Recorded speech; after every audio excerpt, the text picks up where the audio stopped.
اچھا اچھا زاہد یہ بتائیں آپ چونکہ جرمنی میں موجود ہیں اور اس وقت جو صورتحال ہے لٹریچر کی، آپ باہر سے دیکھ رہے ہیں چیزوں کو، آپ اس طرح براہ راست منسلک نہیں ہیں. اچھا اب سوال میرا یہ ہے کہ غیر ملک میں جا کے یا غیر ملکی جو ہمارے ادیب ہوتے ہیں اردو سے جڑے ہوئے، ان کے ہاں کوئی بڑا ایکسپیرینس نہیں اس طرح سامنے آتا. حالانکہ وہ باہر جاتے ہیں اور باہر کے معاشرے کو دیکھتے ہیں، کمپیریٹیو فارم میں ہوتے ہیں وہ، تو ہم دیکھتے ہیں کہ ان کے ہاں اس طرح لیکن بڑا ایکسپیرینس ہمیں نظر نہیں آتا. ہاں وہ ادیب جو یہاں سے جاتے ہیں، باہر رہتے ہیں کچھ عرصہ، واپس آتے ہیں، واپس اپنے معاشرے میں آتے ہیں، تو ان کے ہاں ہم دیکھتے ہیں کہ وہ بڑا ایکسپیرینس جو ہے وہ بنتا ہے. جیسے ہم دیکھتے ہیں پوری جو کولونیل جو پورا ایرا ہے اس میں جو لوگ باہر گئے، انہوں نے جو وہاں جا کے دیکھا اور اپنے واپس آ کے جو ادب دیا، یا نئی کہہ لیں کہ ایک انہوں نے ان کی اپروچ میں فرق آیا. لیکن ایک بڑی کھیپ ہے، آپ جانتے ہیں، جو ہم غیر ملکوں میں رہ رہی ہے اور کہہ لیں کہ ڈائسپورا فارم بھی وہ جھیل رہی ہے، لیکن ان کے ہاں بڑا لٹریچر جو ہے اس طرح وہ نظر نہیں آتا. تو آپ چونکہ ابھی ریسنٹلی ابھی وہاں گئے ہیں اور دیکھ رہے ہیں، جرمنی کے اندر موجود ہیں، اور یقیناً آپ جرمنی بھی جانتے ہوں گے، کچھ نہ کچھ تو جرمن لٹریچر سے بھی وابستہ ہیں. اب یہ میں شاید آپ سمجھ گئے ہوں گے میں کیا میں آپ کی کہنا چاہ رہا ہوں کہ نہیں کیا میں آپ کی بات سمجھ گیا ہوں. میں بالکل میں جی سمجھ گیا ہوں کہ کیوں جو ڈائسپورا ہے وہ بڑا سپرفیشل ادب پیدا کرتا ہے. عموماً اس میں جی اکا دکا لوگ ہوں گے جو ڈیفینیٹلی بڑا کام کر رہے ہیں، لیکن وہ بس اتفاقاً سامنے آ جاتے ہیں. آئی تھنک اس کے دو پہلو ہیں. پہلا پہلو یہ ہے اس کا، جو بڑا سادہ بات ہے، کہ جو برا لکھنے والا ہے وہ ہر جگہ برا لکھے گا.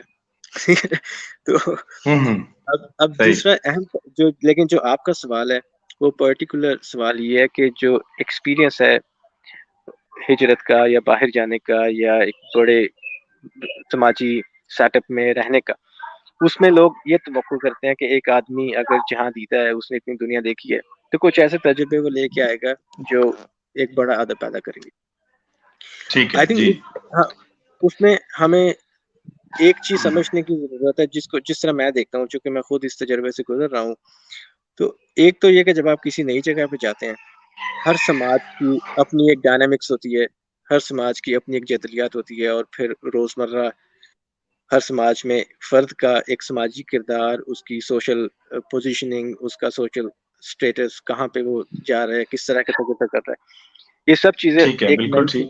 ایک نئی شخصیت پیدا کرتی ہیں اس شخص کی. اب اس نئی شخصیت کا اور اس کی جو پچھلی زندگی ہوتی ہے، اس میں کس حد تک ہم آہنگی ہے، اور جو نئے تجربے وہ کرتا ہے اس کو وہ کس حد تک پوئٹیفائی کر پاتا ہے، اس کو کس حد تک وہ تھیورائز کر پاتا ہے کہ اس کو تھیورائز کرنے کے بعد اس کو ایک ایسی لطیف ادبی شکل دے سکے کہ وہ تجربہ صحیح. اس کے ماضی کی زندگی میں موجود نہ ہو. آئی تھنک بہت سے لوگ جو نئے ملکوں میں جا کے سیٹل ہوتے ہیں، وہ مختلف وجوہات کی وجہ پہ، وہ خواہ معاشی ہو، علمی ہو، یا کوئی بھی ہو. آئی تھنک پہلا کام یہ ہوتا ہے کہ آپ سوشل پیریفری پہ چلے جاتے ہیں، آپ ایک مینورٹی گروپ بن جاتے ہیں. آپ اس صحیح. سوشل پیریفری میں اگر تو ایک ایسے ملک میں گئے ہیں جس کی زبان بھی آپ کو نہیں آتی، تو آپ پہلے تو کچھ سال سمجھو کہ آپ ایک طرح سے اپاہج ہوں گے، چونکہ آپ سماج کی بہت سی جو پرتیں ہیں، جو زبان، کلچر، آوازوں کے ذریعے آپ تک پہنچتی ہیں، آپ اس سے محروم ہو جاتے ہیں. بہت اچھے، پھر بہت اگر آپ اچھے، بالکل صحیح، جب بالکل صحیح. آپ سمجھے کہ پہلے کچھ سال آپ ایک بڑی اپاہج سی زندگی گزار رہے ہوتے ہیں، اور آپ کے جو سماجی تجربے ہیں، معاشی تجربے ہیں، آپ کے جو کلچرل ایکسپوجر ہے، وہ بڑے لمیٹڈ ہوتے ہیں. اور پاکستانی ڈائسپورا خاص طور پہ اگر تو وہ لوکل کلچر میں، لوکل لوگوں میں اسیمیلیٹ نہیں ہوتا، اور جو بہت سارے لوگ اسیمیلیٹ نہیں ہوتے، صحیح. وہ اپنے ایک کلسٹر میں، اپنے چھوٹے سے ایک ببل میں، ایک بلبلے میں رہتے ہیں، تاکہ وہ پاکستانی کمیونٹی ہو یا وہ اپنے کچھ دیسیوں کا سرکل ہو. تو ان میں ان کی روزمرہ کی جو سٹرگل ہے جو زندگی کی مصروفیات ہوتی ہیں وہ بڑی محدود سی ہوتی ہیں. وہ ان کا کام پیسہ کمانا صحیح ہوتا ہے کے مواقع ڈھونڈنا ہوتا ہے اور کچھ اپنے دوستوں سے اپنی ہوں زندگی کا جواز ڈھونڈنے کے لیے ملاقاتیں ہوتی ہیں. تو اب اس ٹھیک ہے میں ٹھیک ہے ہر کوئی بہت بڑے تجربے نہیں کر رہا تھا.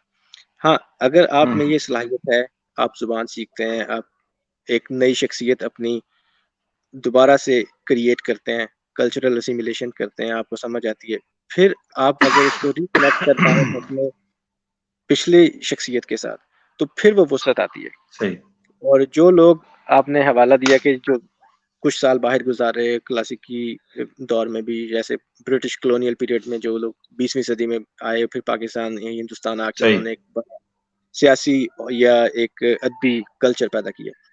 آئی تھنک یہ وہ دور ہے جب وہ لوگ اس سارے پروسیس سے گزر کے اور اپنی ایک بڑی شخصیت بنا پاتے ہیں. وہ جو انہوں نے ایک دروازہ کھولا ہوتا ہے, اس میں سے جو سپیس ان کو نظر آتی ہے وہ اپنی اثر شخصیت کو اس کے تھرو وسعت دے سکتے ہیں. تو ہوں آئی تھنک بہت سارے لوگ تو بےچارے اس ساری روزمرہ کی بنیادی اسٹرگل میں ہی اپنی زندگی گزار دیتے ہیں. صحیح صحیح صحیح صحیح ٹھیک ہے چلیں ہماری گفتگو جو ہے لمبی ہو رہی ہے اور مجھے صرف ہاف آورز کے لیے کہا گیا تھا. چلیں بس آخری سوال آپ سے اور پھر اجازت چاہتے ہیں. فکشن آپ بہت پڑھ بھی رہے ہیں اور فکشن لکھا بھی جا رہا ہے اور یہاں بھی طرح طرح کے جو ہے ٹیکسٹ سامنے آ رہے ہیں. تو میرے خیال میں مغرب میں تو یہ بڑی دیر سے اعلان ہو چکا ہے کہ شاید نیکسٹ جو ہے کریٹیوٹی جو ہے فکشن میں ظاہر ہوگی, بڑی کریٹیوٹی. تو کیا دیکھتے ہیں اردو کے حوالے سے اور پاکستانی ہندوستانی سیناریو میں فکشن شاعری کو اوور لیپ کر جائے گا یا اوور کم کر جائے گا, کیا کہتے ہیں آپ؟ آئی تھنک یہ مشکل سوال ہے, اور مشکل سوال اس لیے ہے کہ ہمارے ہاں جو ادب کی جو ٹریڈیشن رہی ہے وہ کلاسیکی ٹیکسٹ سے لے کے اب تک وہ ایک طرح سے یا تو اورل ٹریڈیشن رہی ہے یا وہ شعری ٹریڈیشن رہی ہے. اور اورل ٹریڈیشن میں بھی جو داستان گوئی کا ہمارے ہاں نثر کی ایک کلاسیکل شکل تھی یا قصہ گوئی, وہ ٹیکسٹ سے زیادہ وہ ایک گفتگو کا انداز ہے, وہ ایک اورل ٹریڈیشن ہے. اور ٹھیک ہے بالکل جو صحیح بالکل شاعری ہے, صحیح. جو شاعری ہے وہ چونکہ ہمارے جو مذہبی ٹیکسٹس ہیں وہ شعری انداز میں تھے, تو ہمارا شاعری سے زیادہ قریبی تعلق ان پرانے جو ٹیکسٹ کے ذریعے پھر وہ فارسی شاعری اور پھر اردو شاعری میں آئی.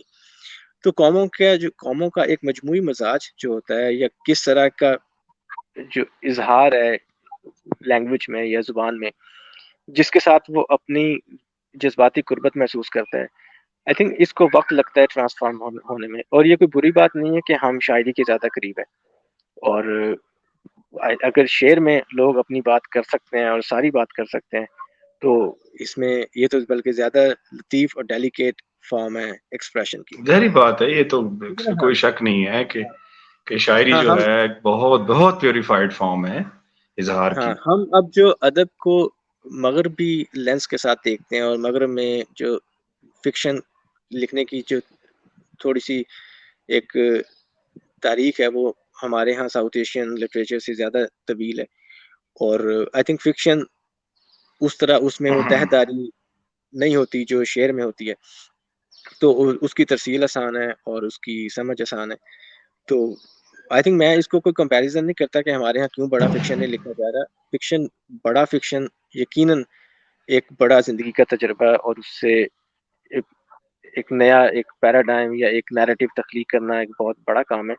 ہمارے ہاں چونکہ اس کی روایت نہیں رہی, ایک اورل ٹریڈیشن رہی ہے, تو وہ اب لوگ آہستہ آہستہ جو لوگ فکشن کی طرف آ رہے ہیں یا لکھ رہے ہیں اس میں کچھ بہت کامیاب تجربے ہیں, لوگوں نے بہت اچھا لکھا ہے. ناول کچھ ریسنٹلی آئے ہیں, اور دیکھو جس کو ہم ویسٹرن لٹریچر کہتے ہیں, ویسٹرن لٹریچر نہیں ہے, وہ گلوبل لٹریچر ہے جو ہم انگریزی کے تھرو پڑھتے ہیں. آپ بالکل ٹھیک ہے. کتنے امریکی ناولسٹوں کو جانتے ہیں پچھلے 25 سال کے, فار ایگزامپل 21ویں صدی کے, بالکل 23 ٹھیک کہہ رہے ہیں آپ, بالکل ٹھیک کہہ رہے ہیں. یہ گلوبل آپ لٹریچر ہے جو ہمیں جیپنیز موراکامی کا مثلا لٹریچر آیا, مارکیز لیٹن لٹریچر جو آ رہا ہے ہمارے ہاں, باقی گلوبل لٹریچر ہے.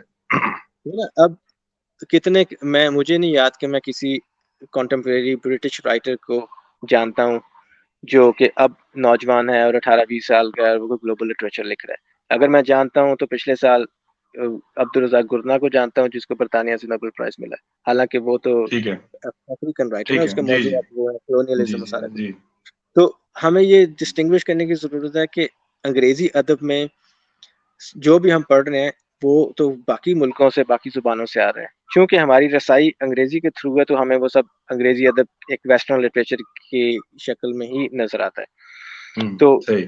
اس حوالے سے دیکھیں تو اب ہندوستان کی جو مقامی زبانیں ہیں ان میں کتنا شاندار لٹریچر لکھا جا رہا ہے. ابھی جو ایک پبلشنگ ہاؤسز کے سب چیپٹرز بنے ہیں اس کے تھرو ہمیں بہت سی نئی کتابیں ہندوستان سے, سری لنکا سے, ان ملکوں سے جن کا ادب ہم تک بہت مشکل سے پہنچتا تھا, اب وہ ان تک رسائی ہونے لگی ہے. تو ہمیں صحیح صحیح. ادب کی, ساؤتھ ایشین لٹریچر کی, ایشین لٹریچر کی, جو naan let's say global south کا جو لٹریچر ہے اس میں کتنے شاندار چیزیں ہمیں ہر سال پڑھنے کو ملتی ہیں. تو مجھے نہیں لگتا کہ ہم پیچھے ہیں یا ہم کوئی بڑا ادب پیدا نہیں کر رہے. ہم مختلف ادب پیدا کر رہے ہیں کیونکہ ہمارے ہاں زندگی کو دیکھنے کا ایک لینس مختلف ہے, ایک طرز احساس مختلف ہے. بالکل اور صحیح, چونکہ بالکل ہمارا ادب مغربی پبلشرز تک نہیں پہنچتا اور وہ اس طرح گلوبلائز نہیں ہوتا تو اس کی پبلسٹی بھی اتنی نہیں ہوتی, تو ہمیں لگتا ہے کہ یہ کوئی چھوٹا ادب ہے. بالکل صحیح, بالکل صحیح. چلیں زاہد, آپ سے بات ہوتی رہے گی اور دل تو کر رہا ہے کہ آپ سے اور بھی بہت سے ایشوز جو ہیں اور بھی بہت سی باتیں, آپ کی فزکس اور پھر آپ کی حال ہی میں جو ٹرانسلیشن چھپی مشل سے, اس پہ بھی بات کی جائے کہ آپ نے اس میں کیا تجربات کیے ہیں, اور پھر اور بھی آپ چیزیں لکھتے رہتے ہیں سائنس کے اندر, پروجیکٹس بھی کرتے ہیں, پھر آپ ڈاکٹریٹ ہیں فزکس کے اندر, گفتگو آپ ہمارے ساتھ ادب کی کرتے ہیں. یہ بہت سی آپ کے انگزاوی ہیں, اور پھر آپ ماشاءاللہ پنجابی آپ کا ایک پورا سبجیکٹ ہے, اور جتنی اچھی پنجابی لکھتے ہیں, بولتے ہیں, سمجھتے ہیں, اور جتنی آپ کی نظر ہے پنجابی پہ, وہ پورے پہلو بھی ہیں, موجود ہیں. لیکن کبھی پھر انشاءاللہ آپ تشریف لائیں پاکستان میں تو پھر انشاءاللہ آپ سے باتیں بھی ہوں گی, آپ سے سنیں گے بھی. تو سامعین محترم اجازت دیجیے, انشاءاللہ پھر حاضر ہوں گے کسی اور شخصیت کے ساتھ. تب تک اجازت, خدا حافظ. بہت شکریہ کہ آپ نے مجھے موقع